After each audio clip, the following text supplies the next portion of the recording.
Hey guys, happy Labor Day weekend, and today's topic is the dance space. So I want to jump right into it and talk about what choreographers should do within the space. So choreographers should have an idea of how they want to move within the space. Okay, so as choreographers, you've already selected the song that you have in mind. So now you're approaching the space and you have a vision of how you want your dance ensemble to move.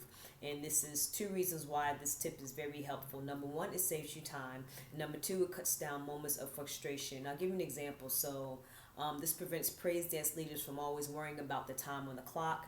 And from praise dancers' perspective, it stops them from being idle and being bored and even coming up with the thought, well, I'm going to quit pretty soon because I don't have anything to do and this is a waste of time and it's not helping me. So it's very wise that you have an idea of what you want to do before you come to the dance space.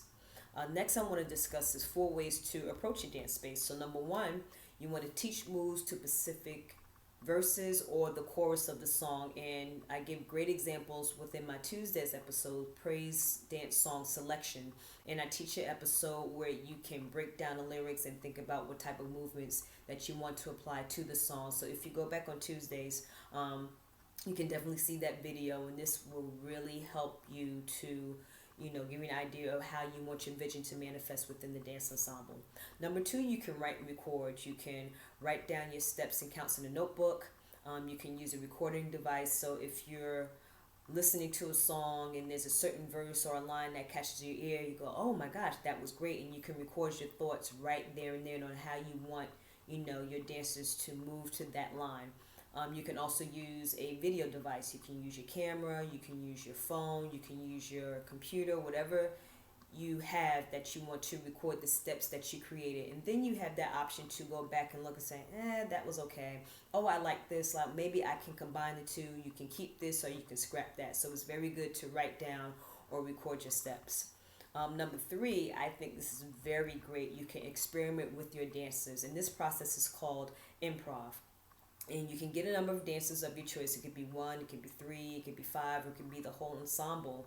And you can, give your dancers a choice on how you want them to move. So you can tell them, all right, I want this group to jump up and down and do a lunge, or I want this group to drop and roll, or I want this group to, raise their hands in the air and then bow. So you have the choice to look at how their bodies are moving like right in front of you. So you have the vision, you have physical bodies that are dancing out your thoughts and your steps. Another way that you can do this, have them play around with the movements and step back and watch. And while they're doing the movements, talk to them, ask them how they feel, how their bodies are moving. Really look at what they are doing. Exchange thoughts and ideas. Again, ask their opinions, talk to them, discuss what you want, and then tell them how you want them to express that thought. So, for example, if you're trying to express a movement of, praise through trials and tribulation, and you're hurting, but, you want to stay focused on God and give Him the praise anyway, ask them how they would express like a hurting moment or a depressed moment or a trying moment.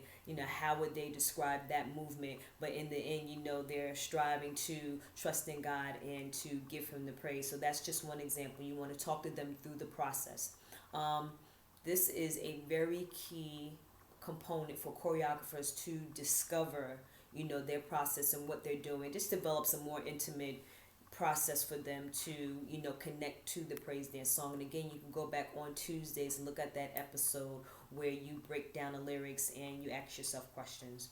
The fourth one, this is very key. I love assistants. You can always go back and ask them, well, what did I do during this rehearsal, while I was choreographing and creating and, talking to the kids and, asking their opinions, or the adults, whoever you have within your company, because you can't take notes and record while you're doing all the creating and the choreography yourself. So it's always good to have an assistant that's sitting back and watching and taking notes and recording. And then when the rehearsal is over, you can go back and, talk to your assistant, talk about thoughts and opinions, ask them what they thought and what they saw here. So if you forgot something, the assistant can go, hey, you talked about doing this, but you did this instead with so and so, and you had the other person over here do this and that. So it's very good to have a second eye to watch what you're doing.